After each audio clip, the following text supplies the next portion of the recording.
क्या हो अगर तुम एक मैजिक फैमिली से बिलोंग करते हो और तुमने अभी तक अपने माना को भी अवेकन नहीं किया है। ना कि तुम्हें कोई मैजिक स्पेल आता है और जबकि सभी लोग तुम्हें लूजर समझते हैं। अचानक से कुछ ऐसा हो कि तुम्हारे पास दुनिया की सबसे ज़्यादा हिडन क्लास आ जाए और तुम पूरी दुनिया को अपने पैरों के नीचे कुचलने की पावर रखते हो। तो यहाँ ऐसी स्टोरी हमारे एमसीज का नाम है रूडी। रूडी इस कहानी का प्रोटैगनिस्ट है और यहाँ पर इसकी कहानी काफ़ी ज़्यादा अमेजिंग होने वाली है। यहाँ पर रूडी अवेकन करता है एक हिडन क्लास जो कि होती है नेक्रोमेंसर, और साथ ही वो उस पूरे वर्ल्ड के अंदर एक फॉरबिडन क्लास होती है जिसके पास ये क्लास है। मतलब कि वो इस पूरी दुनिया के लिए एक बहुत ही बड़ा खतरा है। और यहाँ पर स्टोरी स्टार्ट होती है एक काफ़ी ज़्यादा सुंदर पैटर्न से। हमें यहाँ पर काफ़ी सारे अनडेड्स को दिखाया जाता है जो कि उस जगह पर चिल्ला रहे रहते हैं। तभी एक हॉर्स का पैर आकर उस अनडेड के सिर पर रखता है और उसकी पूरी हड्डियाँ यहाँ पर क्रिपल हो जाती हैं। और साथ ही हमें उस जगह पर एक काफ़ी बड़ी इमेंस आर्मी को दिखाया जाता है। आसमान से लाइटिंग गिर रही रहती है बट वो सारे के सारे पावरफुल हीरोज उस जगह पर आगे बढ़ रहे रहते हैं। और तभी उनकी आर्मी चिल्ला रही रहती है, kill the Rudy, kill the monster. और यहाँ पर हमें आसमान के ऊपर हमारे हीरो रूडी को दिखाया जो कि एक अनडेड ड्रैगन पे बैठा रहता है और आसमान से काफ़ी तेज लाइटिंग गिर रही रहती है बट वो ड्रैगन उस लाइटिंग को डिफ्लेक्ट करता जा रहा होता है। और साथ ही हमारा ऑरा फॉर्म करता हुआ हीरो बोलता है कि मेरा नाम है रूडी और यहाँ पर ये सभी लोग मुझे मॉन्स्टर क्यों बुला रहे हैं। और वो ज़मीन पर लैंड करता है अपने ड्रैगन के साथ और वो ज़मीन पर लैंड करता है बट वो अभी भी ज़मीन पे खड़ा नहीं रहता है। वो अपने ब्लैक ऑरा निकल रहा होता है उसकी पूरी बॉडी के अंदर से, उसे वो अभी भी हवा के अंदर फ्लोट कर रहता है और बताता है कि इस जगह ये सभी लोग उसे मॉन्स्टर क्यों बुला रहे हैं, क्योंकि उसने अवेकन किया है एक फॉरबिडन क्लास को। और साथ ही उस क्लास को अवेकन करने के बाद सालें बीत चुकी हैं और उसने इस पूरे वर्ल्ड के आधे हिस्से को कॉन्कर कर रखा है। और अब ये पूरा वर्ल्ड उसे मारने के लिए इस जगह पर इकट्ठा हुआ है। और तभी हमारा हीरो बोलता है मेरी फॉरबिडन क्लास का नाम है नेक्रोमेंसर। और जैसे ही वो बोलता है उसके सामने जितनी आर्मी होती है सामने की ओर अटैक करने के लिए आगे बढ़ने लगते हैं। और यहाँ पर वो आर्मी पूरी चिल्ला रही रहती है और रूडी कहता है कि जाओ और इन सभी को ख़त्म कर दो। बट यहाँ पर जितने भी हीरोज होते हैं ये सभी लोग भी प्रिपेयर होके आए होते हैं। इनकी आर्मी के अंदर कई सारे पावरफुल नाइट्स होते हैं और मेजेस। और यहाँ पर मेजेस को दिखाया जाता है जो कि चिल्लाते हैं आज हम तुम्हें छोड़ने वाले नहीं हैं रूडी, आज तुम यहाँ पर ही मरोगे। और साथ ही वो भी एक्टिवेट करते हैं अपने इम्यून माना को जो कि गोल्डन होता है। और साथ ही वो सभी लोग अपनी स्पेल को एक साथ कास्ट करते हैं और आसमान से कई सारे मीटरॉइड सीधा ही रूडी के सिर पर आ गए रहते हैं और वो अटैक सीधा ही रूडी पर इम्पैक्ट करने वाला होता है। बट अब रूडी यहाँ पर अपने काफ़ी सीरियस मोड में आ जाता है और बोलता है ये फाइट जो है वो 10 दिनों से चल रही है पर मैं अब अकेला इस जगह पर कुछ भी नहीं कर सकता हूँ। इसके लिए अब मुझे अपनी फॉरबिडन स्पेल का यूज़ करना पड़ेगा। और यहाँ पर वो अपनी फॉरबिडन स्पेल का यूज़ करता है और हमें आसमान के ऊपर से एक काफ़ी ज़्यादा जोरदार लाइटिंग को उसके ऊपर आकर गिरता हुआ दिखाया जाता है जिसकी वजह से उसका जो पूरा ब्लैक वाला होता है वो चारों तरफ स्प्रेड होने लगता है। और फिर इसी के साथ हमारा सीन शिफ्ट होता है और यहाँ हमें एक लेडी को दिखाया जाता है जो कि चिल्लाते हुए बोलती है यंग मास्टर रूडी क्या आप ठीक हैं। और हमें यहाँ पर फिर उस लेडी का पूरा क्लियर फेस दिखाया जाता है जो कि एक मेड होती है और साथ ही वो हमारे एमसी से कह रही रहती है यंग मास्टर रूडी आप क्या ठीक हैं। और फिर हमारा हीरो जो है वो सीधा ही उठता है और सामने की ओर रखे हुए यहाँ पर मिरर के सामने आ जाता है और जैसे ही वो अपना फेस मिरर में देखता है वो काफ़ी ज़्यादा हैरान हो जाता है और कहता है कि मैं 20 ईयर पास्ट में आ चुका हूँ। और ये देखते हुए वो सोचता है जब वो मरने वाला था उससे पहले यहाँ पर उसने अपनी फॉरबिडन स्किल का यूज़ किया जिसकी वजह से वो अब यहाँ पर पास्ट में आ चुका है। और कहता है कि मेरी फॉरबिडन स्किल अभी तक पूरी नहीं हुई जिसकी वजह से ये सब कुछ हो गया। और याद करता है कि उसके पास एक हिडन क्लास थी जो पूरे वर्ल्ड के अंदर किसी के पास नहीं थी, सभी लोग इसे एक फॉरबिडन आर्ट के थ्रू मानते थे। बट यहाँ पर उसने अपनी नेक्रोमेंसी के क्लास को काफ़ी ज़्यादा पावरफुल बनाया और साथ ही वो इस पूरे वर्ल्ड का सबसे ज़्यादा पावरफुल आर्चमेज बन गया। और साथ ही उसके पास अब इतनी आर्मी आ चुकी थी कि वो पूरे वर्ल्ड को अकेला कॉन्कर कर सकता था। उसने अपनी आर्मी को 1 बिलियन तक पहुंचा दिया था और साथ ही इसके रास्ते में जो कोई आता वो यहाँ पर क्रश होता जाता और साथ ही अब उसके सामने ऐसा कोई नहीं था जो उसके सामने खड़ा हो सके। बट यहाँ पर जब इतना ज़्यादा पावरफुल हो गया रहता है हमारा एमसी तो यहाँ पर पूरी जो वर्ल्ड है उसके खिलाफ हो चुका होता है। सभी ने उसे यहाँ पर ग्रेट वर्ल्ड क्लाइमेट की कोशिश करते होता है जिसकी वजह से यहाँ पर वो फाइट हुई थी। और यहाँ पर लास्ट में हमारे हीरो रूडी को अपनी फॉरवर्ड स्किल का यूज़ करना पड़ा बट उसकी फॉरवर्ड स्किल पूरी नहीं थी जिसकी वजह से वो पास्ट के अंदर आ चुका है। और ये देखते हुए वो कहता है चलो ये भी ठीक है। तभी यहाँ पर दिखाया जाता है उसकी जो पीछे मेड खड़ी रहती है, वो बोलती है यंग मास्टर रूडी, आप यहाँ पर लेट हो रहे हैं, वरना यहाँ पर आप डिनर के अंदर नहीं पहुँचे तो यहाँ पर आपको काफ़ी डांट पड़ेगी, शायद आपको पनिशमेंट भी मिले। तभी यहाँ पर रूडी अपना स्माइल देते हुए पीछे मुड़ता है और उस मेड से कहता है मुझे माफ़ करना, बट यहाँ पर मैं सब कुछ संभाल लूँगा, आप यहाँ से जा सकते हो। और ये देख कर कि रूडी उससे माफ़ी मांग रहा है, वो मेड भी काफ़ी ज़्यादा हैरान होती है। वो बोलती है यंग मार्शल आज कुछ डिफरेंट लग रहे हैं। और फिर हमें थोड़ी देर बाद का सीन दिखाता है जहाँ पर रूडी कोर्टयार्ड के अंदर चलते हुए आगे जा रहा रहता है और वो याद करता है अपनी पुरानी मेमोरीज को और कहता है ये सभी चीज़ें मुझे नॉस्टैल्जिया फील करवा रही हैं। बट वो चलते हुए सारी बातें सोच रहा रहता है अपनी फैमिली के बारे में। और फिर यहाँ पर वो अपनी पूरी फैमिली के बारे में बताता है कि वो इस फैमिली का यंग मास्टर है, साथ ही उसके फादर का नाम है बरन मोरिस जो कि इस फैमिली के पैट्रियार्च हैं। और हमारी फैमिली नोबल फैमिली है जिसका नाम है फेरन नोबल फैमिली, जी हमारे किंगडम जिसका नाम टेटिस किंगडम है उसके बॉर्डर एरिया के अंदर आती है। और वो आगे बढ़ता रहता है और अपने बारे में बताता है कि मेरे इस फैमिली के अंदर रेपुटेशन कुछ ज़्यादा अच्छी नहीं थी। यहाँ पर जब मैं छोटा था तब यहाँ पर सभी लोग मुझे लेज़ी और यहाँ जिसका कोई फ्यूचर नहीं है ऐसा लड़का समझते थे। बट यहाँ पर तब तक मेरी पावर जब तक अवेकन नहीं हुई, जब तक यहाँ पर मेरी पूरी फैमिली यहाँ पर क्राइसिस में आ चुकी थी और यहाँ पर हमारी पूरी फैमिली को एक दिन एग्जीक्यूट कर दिया गया।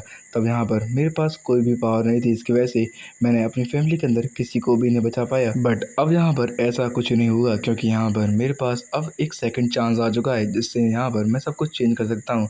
बट अभी इस टाइम पर मेरे पास कोई भी कल्टीवेशन और मेरी कोई भी यहाँ पर स्पेल की पावर नहीं, जिसकी वजह से अभी कोई नॉर्मल पर्सन नहीं मुझे मार सकता है। बट यहाँ पर मुझे अपनी प्रीवियस लाइफ के अंदर जितनी भी नेक्रोमेंसी की यहाँ पर मेमोरीज हैं उससे यहाँ पर मैं अपना माना और साथ ही अपनी अवेकनिंग को काफ़ी जल्दी कर सकता हूँ, जिसकी वजह से मैं यहाँ पर फ्यूचर में होने वाली सारी ट्रेजेडी को अपने हाथों से बदल सकता हूँ। और ये कहते हुए वो यहाँ पर डाइनिंग रूम की तरफ बढ़ जाता है और फिर हमें यहाँ पर लंच में डाइनिंग रूम एरिया का सीन दिखाया जाता है, साथ ही सारे के सारे नोबल उस जगह पर बैठे रहते हैं।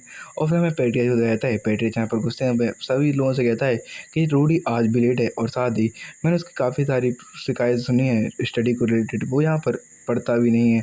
और ये बोलते हुए वो काफ़ी ज़्यादा गुस्सा हो रहा रहता है। और फिर हमें इस बंदे को बताया ये कोई और नहीं बैरन मोरिस है, रूडी का फादर।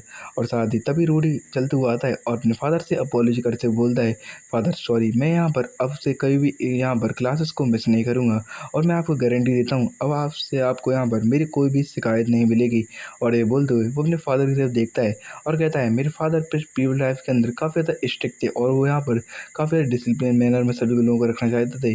बट ऐसा क्या हुआ जिसकी वजह से मेरी पूरी फैमिली यहाँ पर इतने बड़े क्राइसिस को झेल कर पूरी एग्जीक्यूट कर दी गई, जबकि मेरे फादर यहाँ पर इतना डिसिप्लिन और यहाँ पर सभी बातों को और सारे के सारे लॉस को मानने वाले थे। तभी एक बंदा जिसका नाम रहता है लियो मोरिस जो कि हमारे हीरो का एल्डेस्ट ब्रदर है, उसे टॉन्ट मारते कहता है कि अगर तुम ऐसे ही लेजी बने रहोगे तो तुम कैसे यहाँ पर इनहेरिट कर पाओगे हाउस मोरिस को।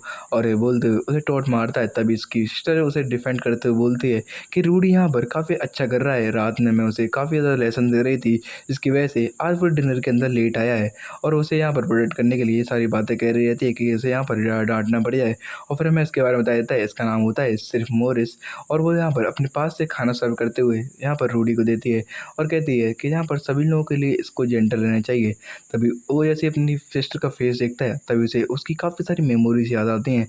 वो बोलता है ये यहाँ पर प्रीवियस लाइफ के अंदर काफ़ी जल्दी मर गई थी क्योंकि इसकी फोर्सफुली यहाँ पर पॉलिटिकल मैरिज करवा दी गई थी हाउस गोरवे के अंदर। और वो फैमिली जो है वो सीक्रेटली यहाँ पर लीग बनाई हुई थी डीमन से और इसकी वजह से उन्होंने मेरी सिस्टर को सेक्रीफाइस कर दिया एज अ रिचुअल, जिसकी वजह से उस प्रीवियस लाइफ के अंदर से मारी गई। बट इस जगह मैं सब कुछ चेंज करने वाला हूँ और यहाँ पर इस टाइम पर अब मेरी सिस्टर नहीं मरेगी और वो मैरिज मैं होने ही दूंगा। और ये बोलते हुए इस जगह अपने खाने को काफ़ी ज़्यादा ऐसा खाता है जैसे कोई डीमन हो। और तभी दिखाया जाता है उस जगह पर कोई पर्सन चलते हुए आता है और फिर हमें उसका इंट्रोडक्शन दिया जाता है। ये यहाँ पर लेडी डेला मोरिस है और यहाँ पर ये हमारे रूडी की जो है स्टेप मदर है। तभी वो रूडी को यहाँ पर टॉट मारते हुए सीधा ही आते हुए बोलती है तुम आज भी लेट हो रूडी, और ऐसे रहे तो यहाँ पर हमारी फैमिली के अंदर से निकाले जाओगे। तभी यहाँ पर हमारी सिस्टर जो है रूडी की वो यहाँ पर फिर से उसे डिफेंड करते हुए बोलती है वो रात में मुझसे लेसन ले रहा था जिसकी वजह से वो आज थोड़ा लेट उठा है। तभी इसकी जो मदर है वो बोलती है तुम हमेशा अपने भाई को ऐसे ही प्रोटेक्ट नहीं कर सकती हो। और जैसे ही वो शांत होती है उसकी बहन, तभी यहाँ पर उसकी मदर आन कहती है कि रूडी, तुम्हें तो पता होगा हमारी इस प्रेस्टिजियस मॉरिस फैमिली के अंदर यहाँ पर वो लोग सर्वाइव कर पाते हैं जिनके पास पावर है, और यहाँ पर वर्थलेस पीपल की इस जगह कोई भी, हमारी फैमिली के अंदर कोई भी जगह नहीं है। और ये बोलते हुए आन कहती है, हमने काफ़ी ज़्यादा पेशेंस रख लिया है अब यहाँ पर, और तुमने फिर भी एक वीक के अंदर अपनी मैजिक को अवेकन नहीं किया, मास्टर नहीं किया, तो यहाँ पर तुम्हें हमारी फैमिली के अंदर से डिस्पेल कर दिया जाएगा। और ये बात जैसे ही यहाँ पर उसकी सिस्टर सुनती है, वो चिल्लाते हुए बोलती है, ये आप क्या कर रही हैं मदर, यहाँ पर 1 वीक के अंदर ये तो इम्पॉसिबल है, कोई जीनियस भी होगा उसे भी 1 मंथ लग जाएगा अपनी माना को अवेकन करने के अंदर, और आप ऐसा कह रही हैं, यहाँ पर ऐसा कैसे हो सकता है। तभी यहाँ पर उसकी मदर उसे यहाँ पर घूरते हुए देखती है और कहती है, ये कौन कह रहा है जिसने यहाँ पर अपनी 10 साल की एज में माना को अवेकन किया, और साथ ही अभी ऑलरेडी काफ़ी ज़्यादा पावरफुल मैजिशियन बन चुकी है। और ये बोलते हुए वो अपनी अपनी बेटी को यहाँ पर शांत करवाती है और कहती है, क्या तुम अपनी फैमिली को यहाँ पर नीचे दिखाना चाहती हो। तभी यहाँ पर वो कहती है, नहीं ऐसा नहीं है, और दिखाया जाता है। तभी यहाँ पर जो हमारा रूडी है वो बोलता है, अच्छा ठीक है, मैं यहाँ पर 1 वीक के अंदर मानो को अवेक कर लूँगा, तो आप क्या करेंगी। तभी यहाँ पर दिखाया जाता है उसकी सिस्टर ऐसी बात सुनती है, वो बोलती है कि तुम पागल हो गए रूडी। तभी यहाँ पर रूडी काफ़ी ज़्यादा सीरियस मोड में बोलता है कि अगर मैंने मास्टर कर लिया मैजिक को, तो यहाँ पर 1 वीक के अंदर, तो मदर आप मुझे क्या देंगी। तो यहाँ पर उसकी मदर अपना जो वाइन है वो उसे पीते हुए बोलती है कि अगर तुमने यहाँ पर अपने मैजिक को यहाँ पर 1 वीक के अंदर अवेक कर लिया, तो मैं तुम्हें एक विश दूंगी मांगने के लिए। और जैसे ये बात सुनता है कि वो एक विश मांग सकता है, वो खड़ा होता है और कहता है, तो ये डील रही, और मैंने अपने मैजिक को मास्टर कर लिया 1 वीक के अंदर, तो आप मुझे एक विश देंगी। उसके अंदर मुझे चाहिए कि मैं यहाँ पर हीरो टॉम के अंदर एंटर कर सकूँ। तो ये बात जैसे ही सुनता है मॉरिस, वो उसकी तरफ घूर के देखता है, बट यहाँ पर वो सीधा ही बोल देता है कि अगर तुमने अपने मैजिक को मास्टर कर लिया 1 वीक के अंदर, तो मैं तुम्हें अलाउ करूँगा हीरो टॉम के अंदर जाने के लिए। और उसकी मदर की तरफ दिखाया जाता है, वो बोलती है कि तुम ऐसा लेजी बच्चा यहाँ पर सोच रहा है कि तुम फैलन हीरोज़ की ब्लेसिंग को ले सकते हो, तुम बिल्कुल पागल हो चुके हो। तुम्हें तो यहाँ पर जल्दी से जाकर अपना बैग पैक करना चाहिए और यहाँ पर हमारी मॉरिस फैमिली से बाहर जाना चाहिए। और ये बोलते हुए वो यहाँ पर रूडी की तरफ काफ़ी ज़्यादा घूर के देखती है, और इसी के साथ हमारा सीन शिफ्ट होता है और फिर हमें बाहर का सीन दिखाया जाता है। बाहर की तरफ रूडी और उसकी सिस्टर चलते हुए आ रहे होते हैं। रूडी की सिस्टर उसे डांटते हुए बोलती है कि उस जगह तुम्हें अपनी मदर से यहाँ पर माफ़ी मांगनी चाहिए थी, जिसकी वजह से वो तुम्हें यहाँ पर फैमिली से बाहर नहीं निकाल दी। बट अगर तुमने ऐसा कुछ कर दिया है, तो यहाँ पर मैं अब कुछ नहीं कर सकती हूँ, बट यहाँ पर मैं जो कुछ भी कर सकती हूँ वो मैं करूँगी। ये काफ़ी ज़्यादा इम्पॉसिबल है कि तुम मास्टर कर पाओ 1 वीक के अंदर अपने मैजिक को। ये यहाँ पर लियो ने भी नहीं कर पाया था, और लियो जैसा यहाँ पर जीनियस ऐसा कुछ नहीं कर सकता, तो तुम यहाँ पर कैसे कर सकते हो। तो यहाँ पर मैंने तुम्हारे के लिए प्लानिंग बना चुकी है, और उससे कहती है कि यहाँ पर मैं तुम्हें इतना पैसा दे दूँगी कि तुम अपनी लाइफ को कंफर्टेबली बिता सको टेट्रिस किंगडम के अंदर। और कहते हुए यहाँ पर हमारे लियो से कहती है, सॉरी रूडी से कहती है कि तुम यहाँ पर रुको, मैं आकर तुम्हारे के लिए थोड़े से पैसे का बंदोबस्त करती हूँ। और ये बोलते हुए काफ़ी तेज़ भाग जाती है, और रूडी बोलता है, अरे रुको सिस्टर, मैं यहाँ पर अवेकन कर सकता हूँ, बट ये बोल नहीं पाता है। तब तक यहाँ पर उसकी सिस्टर भाग चुकी होती है, और कहता है कि यहाँ पर मेरी सिस्टर को मेरे ऊपर भी बिलीव नहीं है। और ये बात सही भी है, क्योंकि इस टाइम पर मैं यहाँ पर काफ़ी ज़्यादा लेज़ी बच्चा हुआ कर सकता, और यहाँ पर और मैं इस जगह रिबॉर्न नहीं हुआ होता, तो यहाँ पर मैं ऐसा कुछ नहीं कहता, क्योंकि यहाँ पर इस जगह पर इस फैमिली के अंदर सबसे ज़्यादा जीनियस बच्चा लियो है, और वो भी यहाँ पर 1 वीक के अंदर मैजिक को मास्टर नहीं कर सकता है। बट अब सब कुछ डिफरेंट है, क्योंकि मैं रिबॉर्न हुआ हूँ और मेरे पास मेरी सारी पास्ट लाइफ की मेमोरीज है, जिससे मैं यहाँ पर सब कुछ चेंज कर सकता हूँ। और आगे बढ़ते हुए कहता है कि अब टाइम है सब कुछ चेंज करने का। और ये बोलते हुए वो वहाँ पर काफ़ी ज़्यादा दूर आ जाता है, और कैसल से काफ़ी ज़्यादा दूर फॉरेस्ट के अंदर आ जाता है, और चलते हुए बोलता है कि इस जगह मैंने अर्थ समन कर दिया एक अनडेड को, तो यहाँ पर हीरो टॉम के अंदर जाने के लिए मेरी यहाँ पर काफ़ी ज़्यादा बेस्ट चॉइस रहेगी। और ये कहते हुए आगे बढ़ रहता है, और साथ ही सोचता है, जब मैं छोटा हुआ करता था तब यहाँ पर इस जंगल के अंदर मैंने डिस्कवर किया था एक यहाँ पर काफ़ी ज़्यादा पावरफुल स्लम्ड बॉस को, जो कि यहाँ पर काफ़ी टाइम से इस जगह पर यहाँ पर ज़मीन के अंदर दसा हुआ है। और ये बोलते हुए आगे बढ़ रहता है और कहता है, इस जगह और मैंने यहाँ पर उसे अपनी पावर से इस जगह समन कर दिया, तो यहाँ पर मेरे के लिए काफ़ी ज़्यादा अच्छा रहेगा। और ये कहते हुए वो आगे बढ़ रहता है, तभी उसे वो जगह मिल जाती है जहाँ पर वो स्केलेटन दबा हुआ है, और कहता है, इस जगह अर्थ रेंडर नाम का एक मॉन्स्टर यहाँ पर दबा हुआ है, और वो काफ़ी ज़्यादा पावरफुल भी है। और ये कहते हुए वो यहाँ पर अपने सामने की ओर अपने मानव को धीरे धीरे करके एक जगह पर कंसंट्रेट करने लगता है और बोलता है, इस जगह जितना भी मानव मेरे पास है उसके हिसाब से मैं बता सकता हूँ इस लड़के की मतलब कि जो मेरी प्रीवियस बॉडी है वो काफ़ी ज़्यादा वीक हुआ करती थी। और वो कहता है, इस जगह बेयरली यहाँ पर मेरा जो माना है वो एक अप्रेंटिस लेवल का है, मुझे तो इस वीक बॉडी को काफ़ी ज़्यादा ट्रेन करना पड़ेगा। और ये कहता है और साथ ही अपने माना को एक जगह पर मेडिटेट करने लगता है। तभी हमें इस वर्ल्ड के अंदर माना की पावर के बारे में बताया जाता है। इस जगह सभी कुछ माना पर डिपेंड करता है, माना की क्वालिटी और क्वांटिटी के हिसाब से यहाँ पर इस जगह 8 क्लासेस को डिवाइड किया गया है। मतलब कि यहाँ पर 8 रियल्म्स के अंदर आपकी पावर को डिफाइन किया गया है। और फिर पहले बताया जाता है, सबसे पहले आता है अप्रेंटिस, फिर आता है बिगनर, फिर आता है यहाँ पर इंटरमीडिएट, फिर एडवांस, फिर ग्रैंड मास्टर, फिर सेज, फिर सेंट और लास्ट में आता है लीजेंडरी, जो कि यहाँ पर वर्ल्ड के अंदर सबसे ज़्यादा पावरफुल बींग्स होते हैं। और यहाँ पर फिर हमें आगे और बताता है जो लीजेंडरी आर्च में जो है बन जाते हैं तो हिस्ट्री के अंदर सबसे ज़्यादा पावरफुल बींग्स में आते हैं। और साथ ही मैं अपनी प्रीवियस लाइफ के अंदर जब मैं नाइक्रोमैंसर क्लास में था तो यहाँ पर मैं सबसे ज़्यादा पावरफुल बन चुका था और मैंने लीजेंडरी लियरम को भी सरपास कर रख दिया था, जिसकी वजह से सभी लोग मुझे लीजेंडरी की जगह सबसे ज़्यादा स्ट्रॉन्गेस्ट बताते थे। और यहाँ पर इस जगह अब मेरी करंट एबिलिटी के हिसाब से तो यहाँ पर मैं तो एक अनडेड को समन भी नहीं कर सकता हूँ ढंग से। बट अभी मैं अपने करंट हिसाब से तो मैं यहाँ पर कितनी भी ज़्यादा कोशिश कर लूँ तो यहाँ पर बस मैं मुश्किल से एक अनडेड को यहाँ पर अपनी आर्मी के अंदर ला सकता हूँ। और ये भी काफ़ी है, यहाँ पर एक लो रैंक मॉन्स्टर को भी और मैं समन कर दिया जो कि एक अर्थ रेंडर है और साथ ही वो बॉस भी है। तो यहाँ पर मैं अपनी मदर को काफ़ी ज़्यादा आसानी से इम्प्रेस कर पाऊँगा। और ये बोलता है और फिर मैं यहाँ पर प्रेजेंट का सीन दिखाया जाता है। यहाँ पर हमारा हीरो खड़ा है और उसके आसपास से अचानक से काफ़ी सारी लाइटनिंग बहने लगती है और हमें उसकी आंखों में लाइटिंग को भी दिखाया जाता है। वो अपने हाथ को जो है वो सामने की ओर लाता है और कहता है, मेरे सर्वेंट जागो इटर्नल स्लम्बर से। और जैसे ये कहता है हमें उसके सामने काफ़ी सारे मानव को दिखाया जाता है और तभी रूडी आके कहता है, जागो इटर्नल स्लम्बर से मेरे सर्वेंट और मेरे सामने आकर झुको। और ये कहता है तभी यहाँ पर सामने की ओर जो ज़मीन होती है वो सेटअप होना स्टार्ट हो जाती है और उसके अंदर से काफ़ी सारा पावरफुल माना बाहर निकल रहा रहता है। तभी हमें आसमान की ओर एक हाथ को बढ़ते हुए दिखाया जाता है जो कि एक अनडेड का हाथ होता है। और धीरे धीरे कर वो मॉन्स्टर बाहर निकलता है और ये काफ़ी ज़्यादा जोर देता है। और इस जगह हमें उस मॉन्स्टर का नाम बताया जाता है, उसका नाम होता है अर्थ स्प्लिटर और वो एक लो रैंक का बॉस मॉन्स्टर रहता है।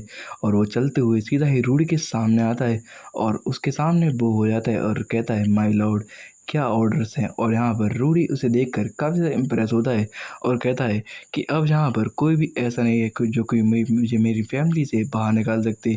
और साथ ही अब मैं जाऊँगा यहाँ पर हीरो स्टॉर्म के अंदर। और इसी के साथ ये एपिसोड यहाँ पर एंड होता है। तो नेक्स्ट एपिसोड में हमें यहाँ पर काफ़ी कुछ इंटरेस्टिंग देखने को मिलेगा।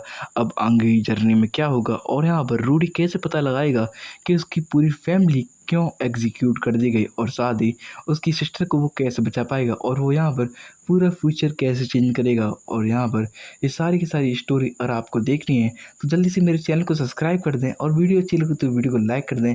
और आपको जल्दी से अगर नेक्स्ट एपिसोड चाहिए तो यहाँ पर कमेंट में ज़रूर लिख दें नेक्स्ट एपिसोड। यहाँ पर आगे के एपिसोड काफ़ी ज़्यादा इंटरेस्टिंग होने वाले हैं क्योंकि अभी तो हमारे हीरो ने केवल एक अनडेड को ही समझ किया है, जब वो पूरी आर्मी को अपनी पूरी फैमिली के सामने शो करवाएगा तो क्या कुछ होने वाला है। तो ये सब कुछ काफ़ी ज़्यादा एक्साइटिंग होगा। जल्दी से वीडियो को लाइक और चैनल को सब्सक्राइब कर दें।